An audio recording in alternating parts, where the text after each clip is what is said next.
काठमाडौँ महानगरमा अहिले रमिता चलेको छ। महानगरपालिका स्ट्याटसको भरमा चल्दैन। त्यहाँ जसले क्षेत्रीय कार्यपालिकाबाट एउटा कारवाही गर्ने कर्मचारीले सिस्टम छलेर एउटा नक्सा पास गर्दाको परिणाम अहिले देखिएको छ।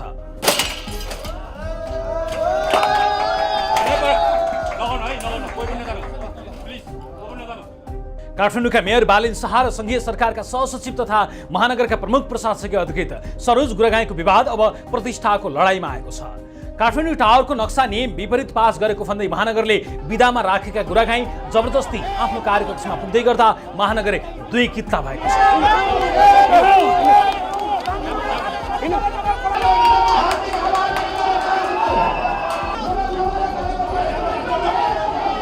मेयर बालिन शाहको निर्देशनमा नगर प्रहरीले गुरागाईलाई कार्यालय प्रवेशमा रोक लगाउने प्रयास गरे भने उपमेयर सुनिता डङ्गोल सहित वडाध्यक्ष तथा कर्मचारी उनलाई स्वागत गर्न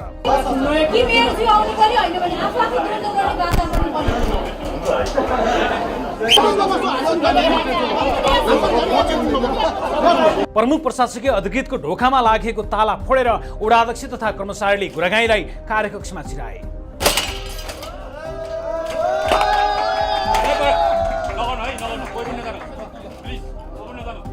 कर्मचारी र नगर प्रहरी बीच धकेला धकेलो भयो।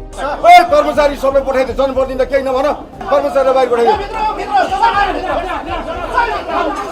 बाहिर पठाइदियो कर्मचारीलाई। जनप्रतिनिधिज्यूहरू हुनुहुन्छ, कर्मचारी यहाँ किन हस्तक्षेप? प्रमुख प्रशासकीय अधिकृत गुरागाई आफ्नो कार्यकक्षमा पसे।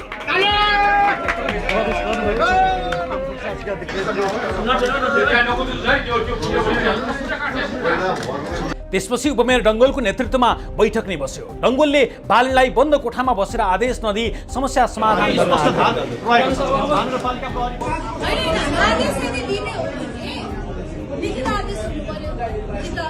मौखिक आदेश हो भने पनि आफू आएर भन्नुपर्छ होला।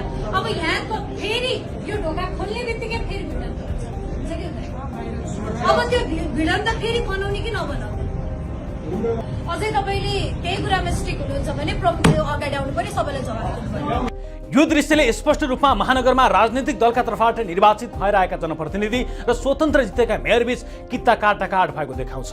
3.5 महिनादेखि बन्द रहेको महानगरमा यो अवस्था आउनुको पछिको कारण आजको द रिपोर्टरमा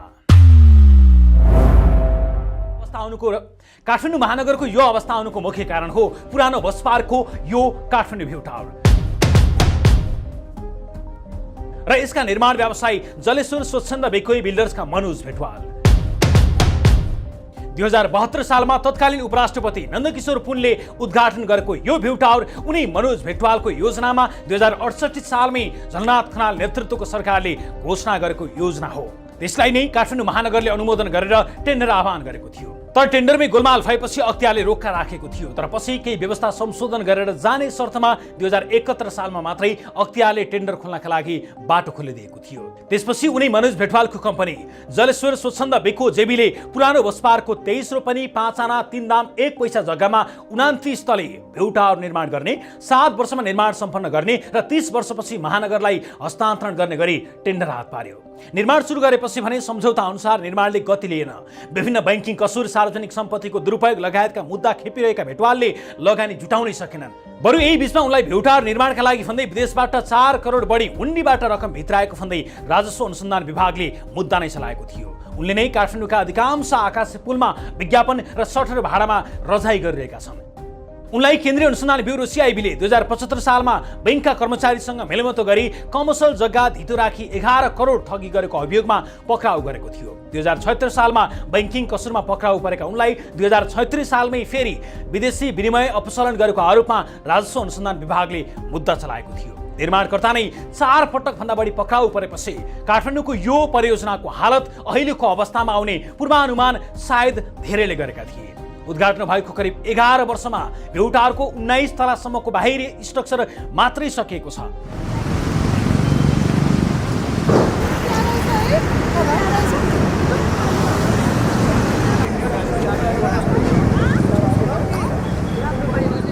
तर विडम्बना निर्माण सुरु गरेको 2 वर्षभित्र नक्सा पास गराउनु पर्ने निर्माण कम्पनीले नै नक्सा पास नै नगरी भट्टाभट ढलान थप्दै लगेको थियो।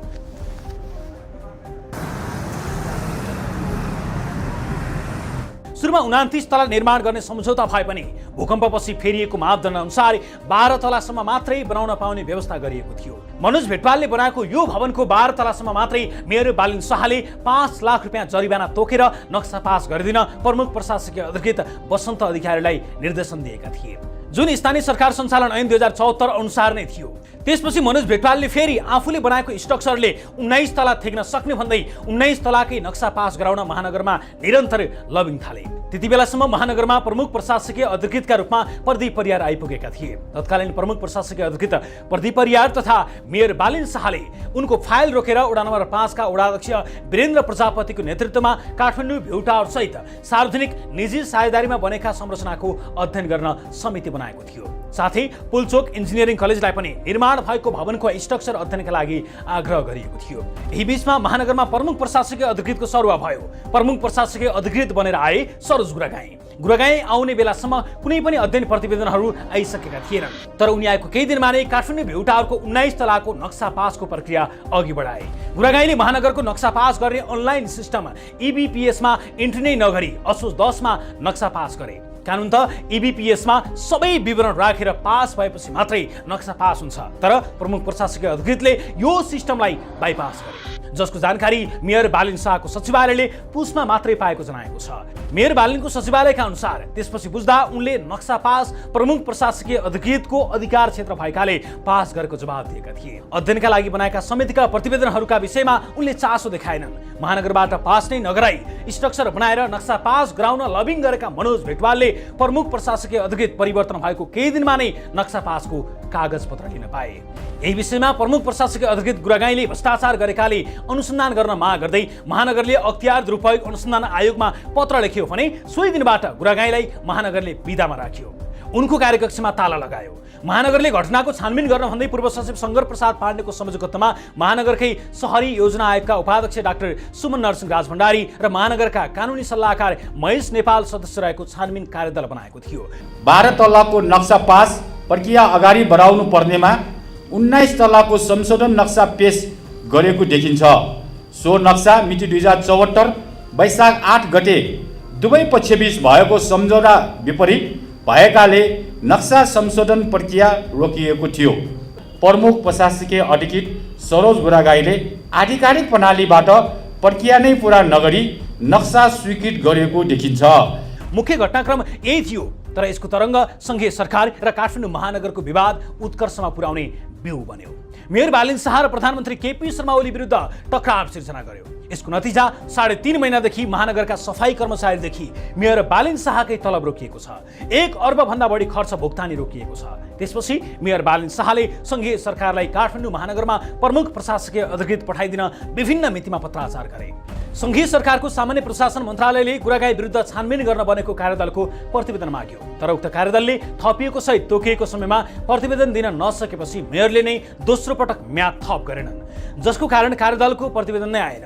बरु महानगरभित्रकै सार्वजनिक निर्माण विभाग प्रमुख हरिश्चन्द्र लामिछाने, शहरी व्यवस्थापन विभाग प्रमुख सूरज साक्य र कानुन तथा मानवाधिकार विभाग प्रमुख वसन्त आचार्यले फागुन 12 गते पेश गरेको संयुक्त राय मन्त्रालयमा पठाइयो। उक्त समितिले प्रमुख प्रशासकीय अधिकृत गुरागाईले दिएको नक्सा पास निष्क्रिय गर्नुपर्ने राय दिएको थियो। विभागीय प्रमुखहरूले दिएको रायमा काठमाडौँ टावर भवनको तला क्षेत्रफल उचाइ समेत स्पष्ट उल्लेख नभएको हुँदा सम्झौता संशोधन हुँदा सो समेत स्पष्ट खुलाइ भवन निर्माण मापदण्ड र भवन संहिता बमोजिम स्वीकृत हुने नक्सालाई सम्झौताको अनुसूचीमा समावेश गर्न मनासिब हुने भनिएको छ। साथै राय खण्डको बुदा नम्बर 1, 2 र 3 मा दिएको राय कार्यान्वयन नभएसम्मका लागि मिति 2081 असोज 11 मा प्रमुख प्रशासकीय अधिकृतबाट स्वीकृत भएको नक्सा भवन निर्माण अनुमति पत्र जसलाई भनिन्छ त्यसलाई पनि निष्क्रिय गरिएको काठमाडौँ महानगरपालिकाको मिति 2081/9/28 को निर्णयलाई निरन्तरता दिन मनासिब हुने राय पेश गर्दछौँ।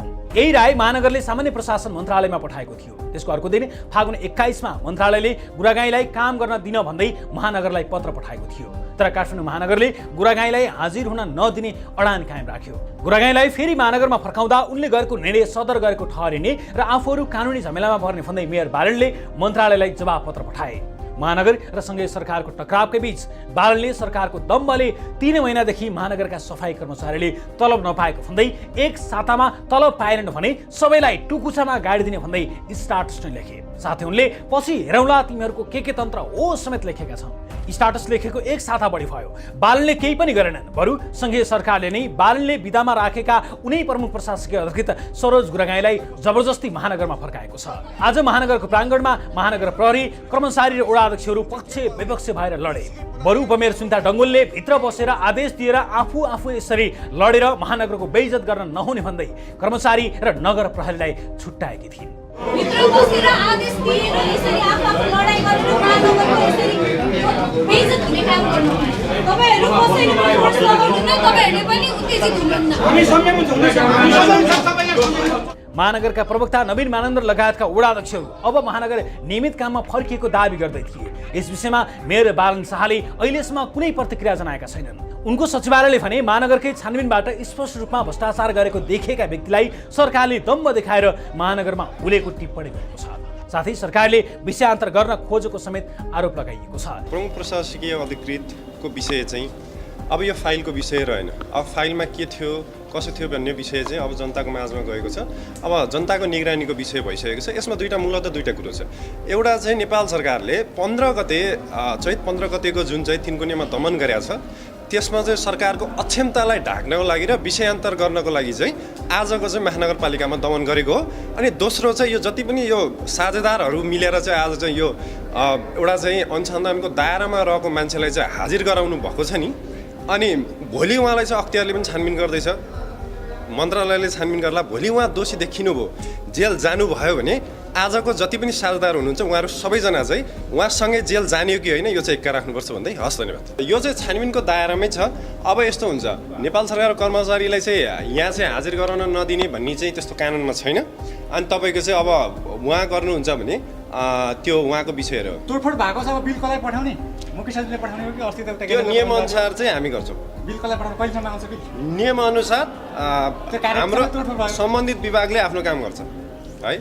यस विषयमा महानगरको सचिवालयले काठमाडौँ टावर अहिलेकै अवस्थामा रहिरहे भत्काउनु पर्ने हुन सक्ने बताएको थियो।